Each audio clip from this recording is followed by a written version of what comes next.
అందుకు నాకు నిజంగా కన్ఫ్యూజ్ అయిపోతున్నాను. ఒక్క నిమిషం నాకు 5 నిమిషాలు టైం ఏంటి మాట్లాడే సరే వదిలేస్తాను. అంటే మా ఈ మధ్యకాలంలో అందరూ నన్ను అడిగే క్వశ్చన్ ఒకటే అనమాట. ఎప్పుడైనా ఎందుకు ఇంత ధైర్యంగా ఉంటున్నావు, సరే హిట్లు పడ్డాయి, ఫ్లాప్స్ పడ్డాయి, అయినా సరే ఎందుకు ఇంత కాన్ఫిడెంట్గా ఉంటావు, ఇంత ధైర్యంగా ఉంటావు అంటే నేను మామూలుగా మా ఫ్యామిలీ గురించి ఎక్కువ మాట్లాడను ఎప్పుడు. నాకు తెలిసి నేను ఎప్పుడు మాట్లాడను మా ఫ్యామిలీ గురించి. లేటర్ నేను రియలైజ్ అయింది ఏంటంటే వాళ్ళు ఉన్నప్పుడే వాళ్ళ గురించి ఒకసారి మాట్లాడితే బాగుంటుందేమో. ఎందుకంటే మా అన్న అంటే నాకు చాలా ఇష్టం. ఆయనకి ఎప్పుడు చెప్పలే. అంటే సారీ అసలు ఎమోషనల్ అవ్వద్దు అనుకున్నాను. అంటే ఆయనకి ఎప్పుడు చెప్పలేదు. అది ఆయనకి ఏదైనా చెప్దాము, ఆయనకి సినిమాలు అంటే పిచ్చి. ఎప్పుడన్నా అరే నన్ను ఒకసారి స్క్రీన్లో చూపించరా అన్నాడు, అసలు అవ్వలేదు. సరేలే మనోళ్ళే కదా, మన ఫ్యామిలీనే కదా అని చెప్పి నేను ఎప్పుడూ అలా, నాకు ఎందుకో తెలియకుండా ఏంటంటే ఫ్యామిలీ అనగానే మనోళ్ళే కదా అని అర్థం చేసుకుంటారులే అని చెప్పి అలా దూరం పెట్టేవాడిని. ఆయన గురించి నేను ఏదైనా చెప్దాము, ఆయన ఎదురుగా ఏదైనా మాట్లాడదాము, ఆయన అంటే ఎంత ఇష్టమో చెప్దాం అనుకునే లోపు ఆయన లేడు, వెళ్ళిపోయాడు. ఈరోజు ఎందుకు ఆ విషయం ఎత్తినానంటే ధైర్యం ప్రతి ఒక్కరి లైఫ్లో మనకు ఒకరు ఉంటారనమాట. అంటే ఏది వచ్చినా సరే స్ట్రాంగ్గా ఎలా నిలబడాలని చెప్పడానికి. ఇప్పటివరకు ఎవరికీ చెప్పలేదు ఈ విషయం, మా అమ్మకి కూడా చెప్పలేదు. ఈరోజు ఎందుకో చెప్పాలనిపించింది. ఈ సినిమా దానికి రిలేటెడ్ కాబట్టి చెప్పాలనిపించింది. మా అమ్మ ఎక్కడో ఒక రాయచీట్లో ఒక చిన్న గ్రామం, ఒక 5వ తరగతి వరకు చదువుకునింది. ఆమె పేరు పుష్పవతమ్మ. పెళ్లి చేసుకొని పెద్దగొడవలపల్లికి వచ్చింది. చూస్తే పరిస్థితి బాగాలేదు. కూలి పని, రోజు నిద్రలేయగానే కూలి పనికి వెళ్ళేది. బంధువుల్లో మర్యాద లేదు. తనకి ఏం చేయాలో తెలియట్లేదు, దిక్కుదోచట్లే. వాళ్ళ అక్కలు వాళ్ళ అన్న పిల్లలేమో చదువుకుంటున్నారు, కొంచెం బాగానే ఉన్నారు. 2 కొడుకులు పుట్టేశారు. మా అన్న నాకన్నా 6 సంవత్సరాలు పెద్ద. స్టిల్ కూలి పనికి వెళ్తుంది. ఇంట్లో కొన్ని అప్పులు ఉన్నాయి, అన్నీ అమ్మేసింది. ఆఖరికి తాలిబుట్టు ఒకటేమో మెల్లో మిగిలినట్టుంది, అది కూడా ఆమె అమ్మేయడానికి రెడీ అయిపోయింది. ఇంకా అలాంటి సినారియోలో తనకేం అర్థం కావట్లే. మా ఊర్లో అందరూ, మోస్ట్ ఆఫ్ ద పీపుల్ ఊర్లో అందరూ గొర్రెలు మేపుకుంటారు. మా అమ్మకి భయం పుట్టేసుకునింది, ఎక్కడ నా పిల్లలు కూడా గొర్రెలు మేపుకుంటారేమో, నా బతుకంటే ఇలా అయిపోయింది, మా పిల్లలన్నా చదువుకోవాలి అని చెప్పి. ఏమీ తెలియదు అసలు ఆవిడికి, తెలివి ఉందో లేదో, లేకపోతే ఏ ధైర్యమో, ఏ మొండి ధైర్యమో. ఒక 5వ తరగతి చదువుకున్న ఒక ఆవిడ ఏ మొండి ధైర్యమో తెలియదు. అక్కడి నుంచి కువైట్కి వెళ్ళిపోయింది. మా పిల్లల్ని నేను ఎలా అయినా సరే మా పిల్లల్ని నేను ఇంగ్లీష్ మీడియం చదివించాలి, మా పిల్లలు తెలుగు మీడియం చదివి ఇక్కడే ఉండిపోవద్దు, మా పిల్లల్ని ఇంగ్లీష్ మీడియం చదివించాలి అని చెప్పి కువైట్కి వెళ్ళిపోయింది. అక్కడికి వెళ్ళి ఏం చేసిందో ఏమో తెలియదు. నాకు తెలిసి పాలు తాగే వయసులో నన్ను వదిలేసి వెళ్ళిపోయింది మా అమ్మ. పాలు తాగే వయసులో మా అమ్మ నన్ను వదిలేసి వెళ్ళిపోయింది. నేను బీటెక్ వచ్చినంత వరకు, అంటే నాకు 20 సంవత్సరాల వయసు వచ్చినప్పటికీ నాకు తెలిసి చిన్నప్పటి నుంచి మా అమ్మతో నేను ఒక 2 సంవత్సరాలు కూడా గడపలేదు.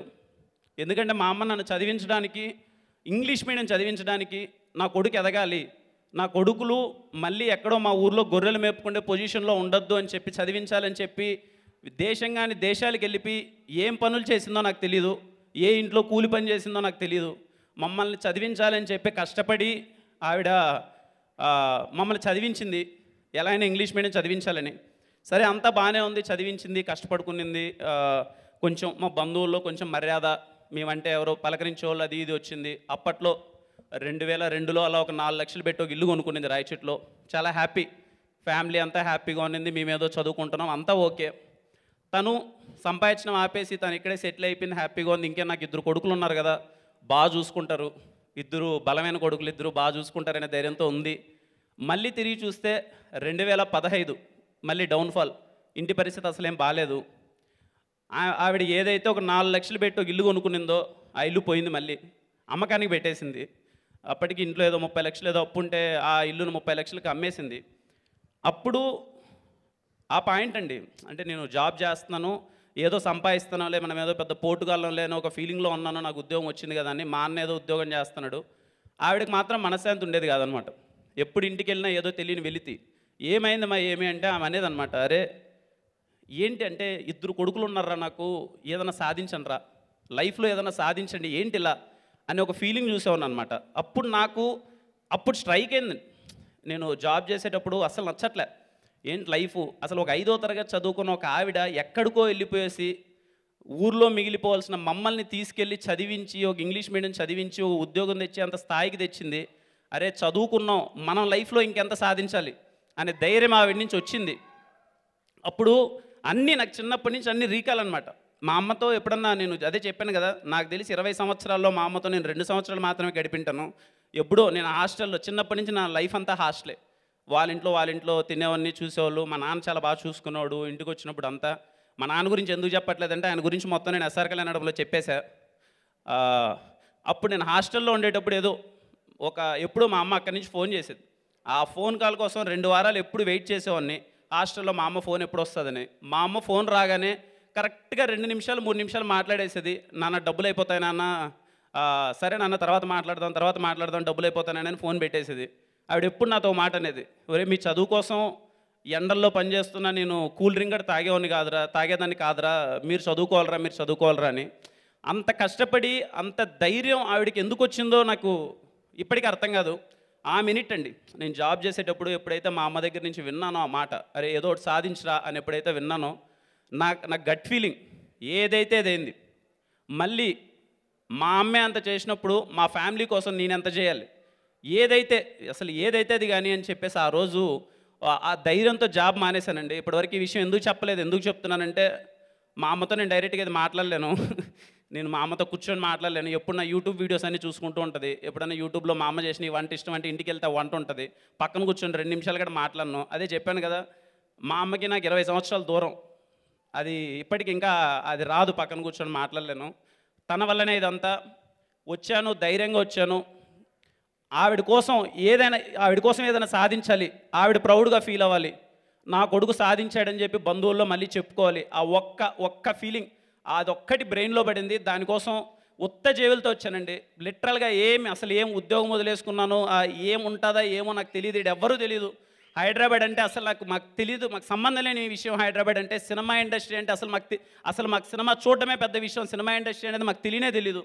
అలాంటి ప్రాంతం నుంచి ఇక్కడికి వచ్చి కూర్చొని నిలబడి నాకు వీలైనంత నాకు సత్తా వీలైనంత షార్ట్ ఫిల్ములు చేసి ఏ ఒక్కరిని నాకు ఇది సపోర్ట్ చేయండి, నాకు తీయండి అని చెప్పి ఎవరిని నేను అడగలేదండి. నేను ప్రామిస్ చేసి చెప్తున్నా, రాజావారి రాణి గారు నాకు మనోవికాస్ అని ఒక వ్యక్తి, ఒక 24 ఏళ్ళ కుర్రాడు నాకు అవకాశం ఇచ్చాడు, ఒక 60 లక్షలు పెట్టి. రాజావారి రాణి గారు తీసుకున్నాను. తర్వాత ఎస్ఆర్ కళ్యాణ మండపం తీసుకున్నాను. ఎస్ఆర్ కళ్యాణ మండపం ఇదిగో మా మామ ఉన్నాడు సిద్ధారెడ్డి మామ, బంధువులు వీళ్ళందరూ సపోర్ట్తో ఏదో ఒకటి సాధించాలని చెప్పి ఎస్ఆర్ కళ్యాణ మండపం తీసుకున్నాను. అక్కడ స్టార్ట్ అయిందండి, ఎగ్జాక్ట్లీ అక్కడ స్టార్ట్ అయింది. ఎందుకు మాట్లాడతాను ఇంతసేపు అంటున్నానంటే ఈ 1 ఇయర్లో చాలా చూసి అక్కడ స్టార్ట్ అయింది. ఏంటి కిరణబోరంతో మీకు ప్రాబ్లం, అసలు కిరణబోరంతో మీకు ప్రాబ్లం ఏంటి, ఎన్ని క్వశ్చన్స్ వస్తాయి, నేను దాటాలి మనిషిని. ఒకడు ఎంపీ కొడుకు అంటాడు, చెక్ చేసుకోడు, రియాలిటీ వాడికి ఉండదు. ఒకడేమో పొలిటీషియన్ కొడుకు అంట, బాగా బలిసినోడు అంటే అన్నా ఊరికి వెళ్తే చెప్తున్నా కదా, నాకు కూలి పని చేసుకున్న స్థాయి నుంచి ఇక్కడ దాకా వచ్చామన్నా, ఏంటి ప్రాబ్లం, కిరణబోరం ఎదగకూడదా, కిరణబోరం సినిమాలు తీయకూడదా, లాక్డౌన్ తర్వాత ఎస్ఆర్ కళ్యాణ మండపం కొట్టాం, ఏ ఒక్కరు నాకు చూపించండి. ఈరోజు నేను మాట్లాడుతున్నాను గట్టిగా, పెయిన్తో మాట్లాడుతున్నాను. సరే మంచి సినిమా తీసా, ఎస్ఆర్ కళ్యాణ మండపం లాంటి సినిమా లాక్డౌన్లో థియేటర్లు ఓపెన్ అయిపోయినాయి, బ్లాక్ బస్టర్ కొట్టింది. ఒక్కసారి నాకు ట్విట్టర్ ఓపెన్ చేసి చూడండి, ఎంతమంది సపోర్ట్ చేశారు. ఇప్పుడు నాకు ఓపెన్ చేసి చూపించండి, ఎవరైనా ట్విట్టర్ ఓపెన్ చేసి ఎంతమంది ఏ సపోర్ట్ వచ్చింది నాకు చెప్పండి. ఇప్పుడు నేను చెప్తున్నాను, అరే మంచి సినిమా చేసా ఎవడో అక్కడ, సరే నాదేదో చేసుకుంటున్నాను, నా దేవుడు పుణ్యానో నా కష్టమో మా అమ్మోళ్ళ ఆశీస్సులో అవకాశాలు వచ్చాయి, పెద్ద బ్యానర్లు వచ్చాయి, చాలా చాలా కసితో కోపం, దాన్ని ఏమంటారు, ఏదో సాధించాలరా అన్న ఒక తపనతో ప్రతి ఒక్క రోజు కష్టపడేవాడిని, ఏదో చేయాలని చేసేవాడిని. నాకు అందరూ అవకాశాలు ఇచ్చారు, పెద్ద బ్యానర్లో చేశాను.